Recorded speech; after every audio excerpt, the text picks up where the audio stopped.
बिस्मिल्लाहिर्रहमानिर्रहीम। अस्सलाम वालेकुम स्टूडेंट्स, आज हम बात करेंगे कम्युनिटी हेल्थ नर्सिंग के पेपर के बारे में कि यूनिवर्सिटी ऑफ हेल्थ साइंसेस में इस पेपर की क्या मार्क्स डिस्ट्रीब्यूशन है।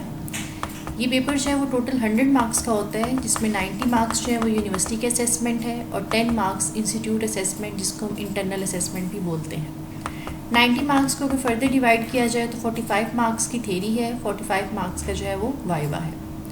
थेरी के 45 मार्क्स में 20 मार्क्स जो है वो MCQs के होते हैं और 25 मार्क्स जो है वो SCQs के होते हैं। और वाइवा में 45 मार्क्स में हाफ जो है वो एक्सटर्नल एग्जामिनर के पास होते हैं, जो कि 22.5 मार्क्स हैं। एक्सटर्नल एग्जामिनर ऐसा एग्जामिनर होता है जो कि university of health sciences decide करके भेजती है, और 22.5 मार्क्स जो है वो इंटरनल एग्जामिनर के पास होते हैं।